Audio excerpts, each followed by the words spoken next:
This Pitch Breakfast video is brought to you by Spangler and Agins, attorneys for Charlotte's startup community. I'm Ian Worrell. We created an online marketplace exclusively for Bitcoin due to the growing community and ecosystem. Some initial problems when companies were looking to expand into their sales channel into accepting Bitcoin were security, which lies in consumer protection since there's no chargebacks available. Integrations for existing companies, it works similar to PayPal.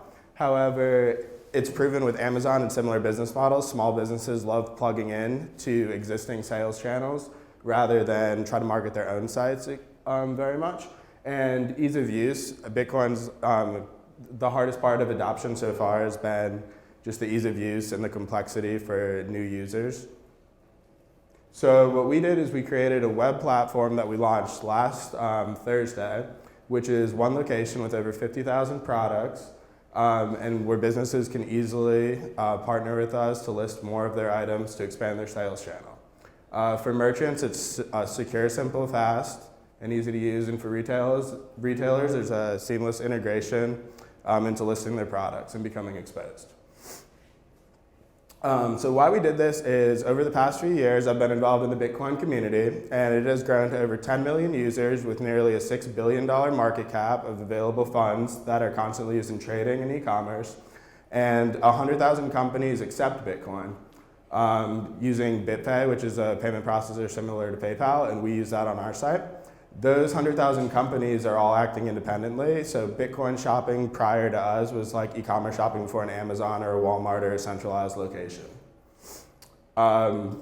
Consumer markets of Bitcoin spending since 2013, $68 million worth of Bitcoin was spent on consumer goods and services in 2013, and as you can see that this year it has already surpassed $120 million, and is projected to break 150 after the Black Friday and Cyber Week sales, and is projected by several people at MIT, Harvard, Stanford, and many major universities to break $1 billion by 2020.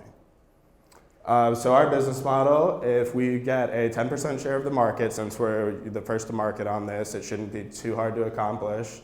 By 2020, our bottom line is 5%, so we're really charging about 8%. And after all expenses, we're taking 5%, we'll have $5 million revenue by 2020. So it's not a super high growth play right here, but it's pretty dependable because the market is growing at a steady rate and we have some good initial traction. So we're going to drive market adoption by having a targeted community. The Bitcoin industry loves that centralized community. Partnerships with key retailers to continuously expand our sales channel, products offered. And then we're planning to expand to international markets, starting with the UK, Germany, and India.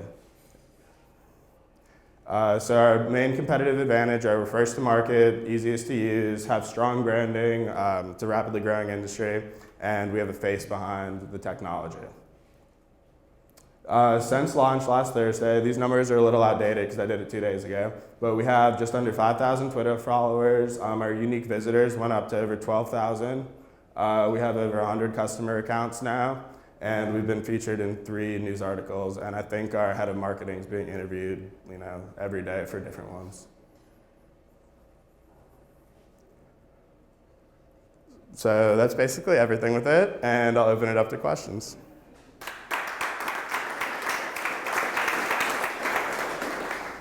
So I guess Dan started last time, I'll start this time. So so was this intended to be an investor pitch? Or? Yeah, I forgot the team section, and I didn't have that. That's fine. So so I think one of the things that obviously, what I said earlier, right, team is really important, and so I would have definitely wanted to see that, if not starting with that, right? I think it also helps when you're doing that to tell a little bit of the story again around how you got to want to play with Bitcoins, right? And what drags you into that, and tell a little bit of that story. I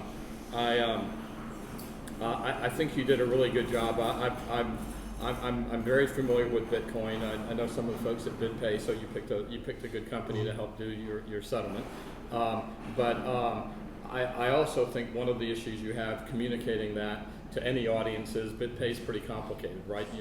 I'm thank you for not delving into blockchains and doing the deep technical dive on that, but that's one of the challenges in the space that you have is why Bitcoin.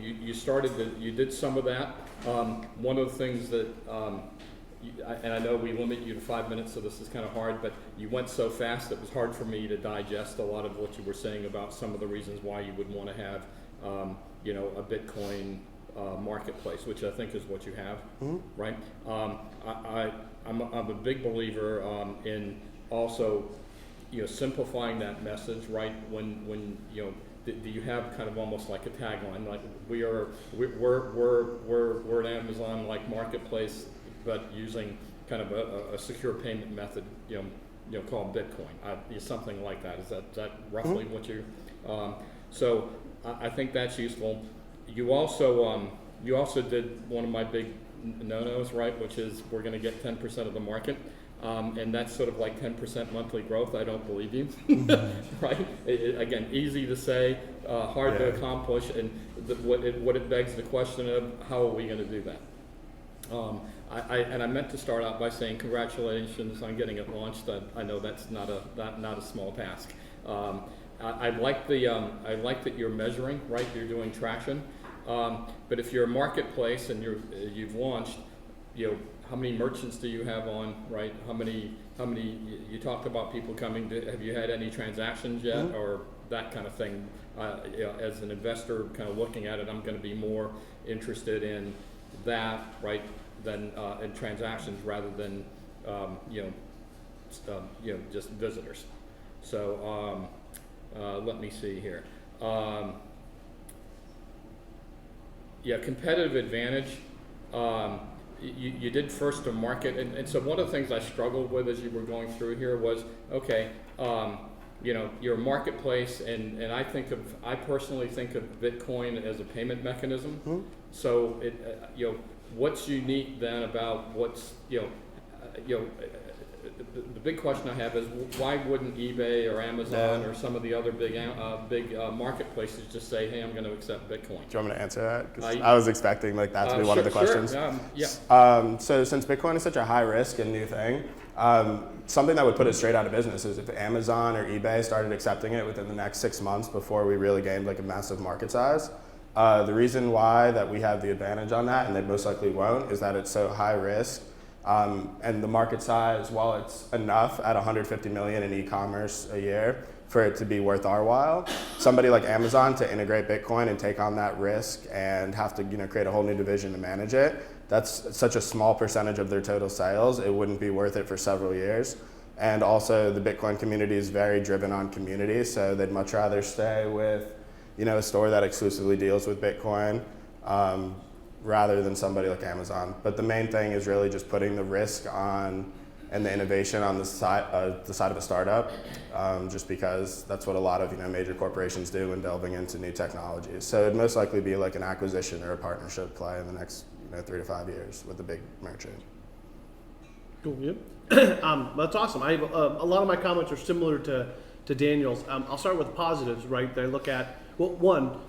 If you're looking for investors in what you're doing, they're probably going to understand the subject matter a little bit already, which is probably not true for the general audience here. So I made a comment in my notes about, depending on the audience, explaining a little more about your background in Bitcoin, but odds are if you're pitching to people who are investing in these types of companies, they already know that stuff. So I do think background would be good. Positive, clearly growing industry. I believe the growth trends there. Being early in, you get a lot of opportunities, no one entrenched. Those are all positives in the space. The concerns are it's still a little bit like the wild, wild west, right? So people are either going to be investors in the space or they're not, and most are going to be not, and they're not going to be for a while. So it's a much more narrow field of investors to go after. Also, the other thing is your business model is a swing for the fence idea, which I don't mind. When you say we're going to be the Amazon for Bitcoin, I mean, that's a swing for the fence idea. I share some of Daniel's concerns, which is I agree with you, maybe in the next 6 months, Amazon isn't going to accept Bitcoin, but Bitcoin has either become a commonly used currency or it is not. And if it's not, it's going to be a niche and maybe it's not that exciting. And when it does, My biggest fear is those guys are going to come on, they're going to flip on Bitcoin as an additional form of payment, and you guys are going to get crushed. So I got to be convinced you have a way of solving for that. I don't know if you want to address that one too. I don't want to go into that. Okay, now, fair enough. Their special sauce. Yeah, so that's the one that as an investor, I would want to see when Amazon, not if, when Amazon turns this on, how are you still relevant and competitive? And maybe it's community, maybe it's some other things. So those are my big comments. All right, let's go to the audience.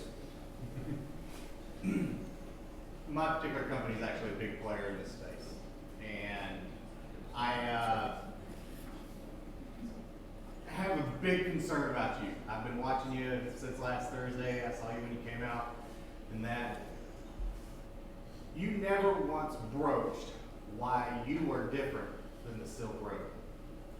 And that right there is, don't get me wrong, I understand There's the difference. a huge I know the difference. difference. But something of that nature could slide that direction very easily.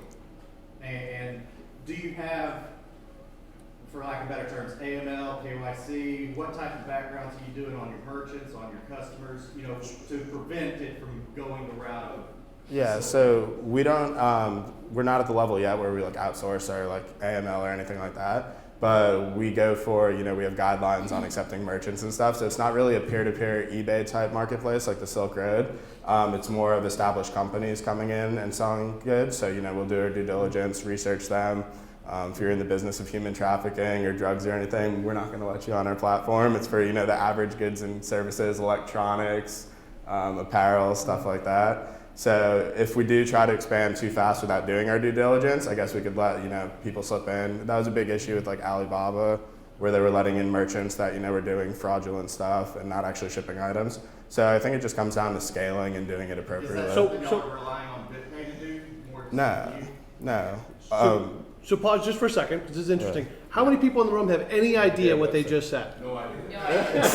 Actually, more hands went up than I thought went up. So that's one of the issues you guys should talk offline, because you're going to go way too deep, way too fast. I look forward to it. But that's one of the issues too, which is most people aren't going to know that, and therefore they're also not going to be potential investors. But Can I add, because I think one of the relevant things here is, right, if and you've got to embrace this, because this will come up in front of investors. How are you different, right? Are we really creating another marketplace for illegal goods, or if it's legal goods? And if it's legal goods, is the real attraction to your marketplace then the whole idea of we're using BitPay so everything's secret and nobody can figure out who bought what? I don't know. It's more in the consumer security. So for those of you that don't know, and a major proponent of a good thing about Bitcoin is that your credit card information isn't stored online anywhere. So when you're swiping at Target or even completing an online transaction, your card is cached in a database. So somebody could hack into it, and that's why there's the eBay breaches, the Target breaches. With Bitcoin, that doesn't happen. It's sent through a secured network. It doesn't have your personal information. So from an e-commerce standpoint, it's consumer protection with the payments and everything. Yes. Yeah, so the whole point of that is that I understand Bitcoin. I like it. I can tell from your presentation you didn't inform your audience at all. So there's a lot of people, it's a new technology, new things. It's helpful to sort of get into exactly what you just said with the fact of security. It's also the whole point of Silk Road and stuff. It's completely anonymous, so that's a negative thing too. You should at least help address that so that you can say why your site is different, why you want to go to that site versus the fact of the Silk Road where there's a lot of drugs. How do I know that you don't have that? You can say that on the stage, but I don't know that because it is really anonymous. yeah. So to follow up on that point, you need different presentations depending on the audience, which is the point I made earlier. Yeah. Right? And if you were truly pitching to investors, you would have gone into a lot more depth than we went in here. So it depends on who he's talking to, I think. Last question. Yeah, I'm one of the ones that I've heard Bitcoin, I don't understand it that well. And I think for me, this is I like this slide a lot because it starts to talk about the customer. The suggestion as far as, talking to somebody like me, I know I'm not one of those customer accounts, but understanding a little bit more of that customer and some of those comments that you made, telling the story of Bitcoin through them, I think would help me kind of get earlier on.